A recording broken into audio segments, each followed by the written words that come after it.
Alhamdulillahi wa kafa wa salamun ala ibadihi alladhina istafa amma ba'd. This is inshallah the part 2 and final session on the frequently asked questions on Ramadan and fasting. Before we continue, just a point of clarification from yesterday, and that is that a boy who has reached the age of tamyiz, which is an age where a boy would be able to discern from right and wrong. Some have said that the age is about 7 or over, or it could even be 10, 9 or 10, where a person has not yet reached Islamic maturity. Like I mentioned, that some of our fuqaha, our scholars in Islam, have said, based on hadith, that it is permitted for that child to lead adults, both male and female, in the prayer, in the Salatul Taraweeh. In terms of a lady leading a boy of adolescence in salah, this would not be correct. Although it is permitted, and there are hadith to establish the practice that women can lead one another in the salah. And of course, this is also a point of debate amongst the scholars, but those positions, or those scholars who've said that women would be able to lead other women in salah, they would understand it to be, first of all, how is the role formed? So the role would be formed that the imam, the lady imam, would be in the middle, and the followers, the women, the females, would be on her right and on her left, as if it's one straight row, and not how normally when the male imam leads the salah, that he would be up ahead. The second point of clarification we want to mention was that a lady will not lead an adolescent boy in the prayer either. If they're minors, they're underneath the age of 7, that's one thing, but a lady would not lead the adolescent boy who has yet to reach Islamic maturity in the prayer, because he himself, according to some ulama and fuqaha, can even lead the Salatul Taraweeh for that matter. Inshallah, now we come to the question in regards to the difference between fidya and kafara.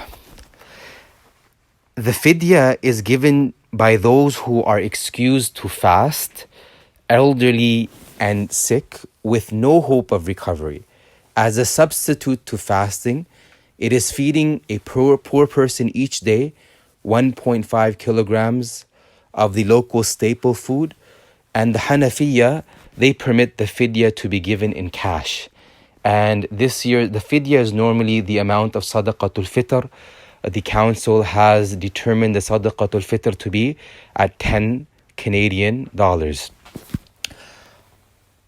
In terms of a person who may be ill or be sick, or for a valid Islamic reason did not fast, especially sickness, then sometimes they're under the impression that at the end of the month of Ramadan, they will just pay the fidya, or during the month of Ramadan, they'll pay a fidya. However, one should keep in mind that this fidya is only for those who have no hope of recovery. So even if a person has a hope of recovery after 6 months or after a year's time, then once they come back and their health is restored and they are fit once more to make their fast, then they will have to pay in the fast. And it's not a requirement to pay the fidya. The fidya is an obligation upon those who there's no hope of recovery. But for those who are ill and sick, of course, if you want to give money in charity, then by all means, this is something encouraged and this is great. But this would not be a substitute for one's fasting. For the one who did not fast with a valid excuse, who did not fast, of course, under a valid excuse that they weren't healthy, they went under a surgery, they had a sickness. But once there's a hope for recovery and their health is restored and they're fit once more, then they will pay in those fasts. So that's in terms of the fidya. As for the kafara, it's an expiation for committing the sin of breaking the fast intentionally through intercourse between a man and a woman.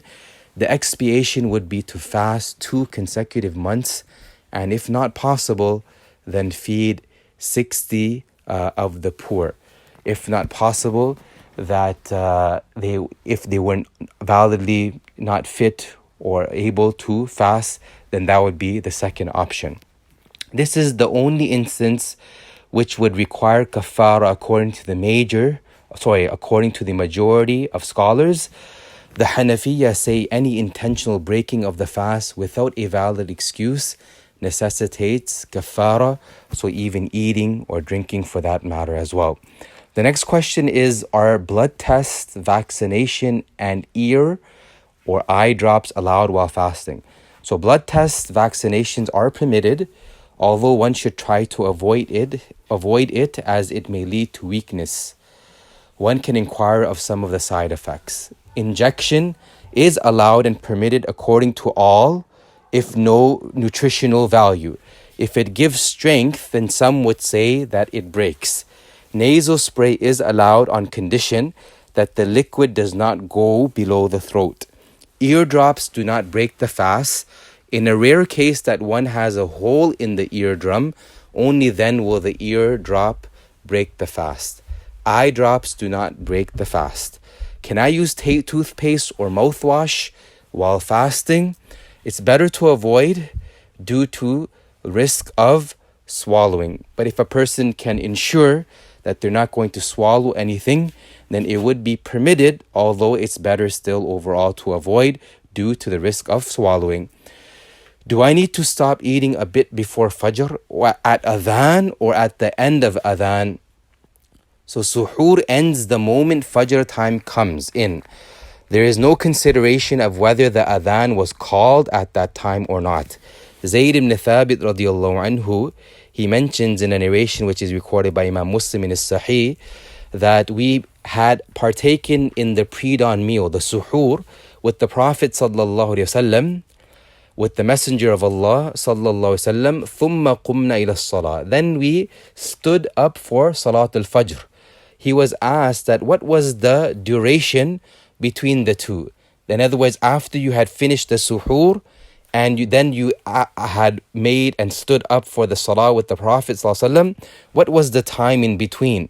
And he said, 50 ayah, 50 verses. In other words, the amount or the duration it would take a person to recite 50 verses.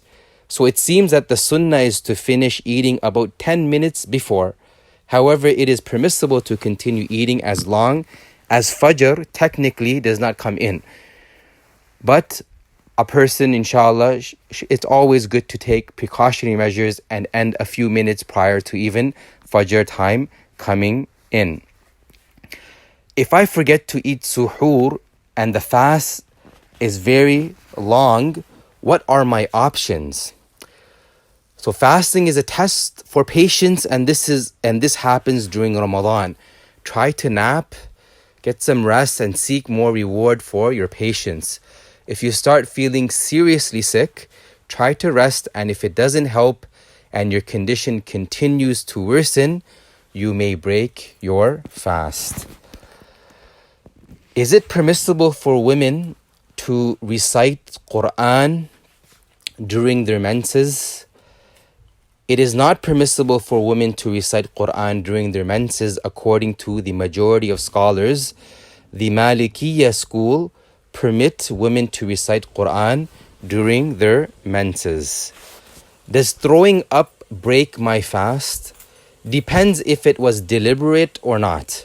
Abu Hurairah, may Allah be pleased with him, said that the Prophet ﷺ said, the one who cannot help vomiting does not have to make up the fast, but the one who vomits deliberately has to make it up. And this is narration recorded by Imam Tirmidhi in his Sunan. So if it amounts to a mouthful, that is undeliberate vomiting, then in that case as well, the Hanafiya would rule the fast to be broken. وآخر دعوانا أن الحمد لله رب العالمين سبحان ربك رب العزة عما يصفون وسلام على المرسلين والحمد لله رب العالمين.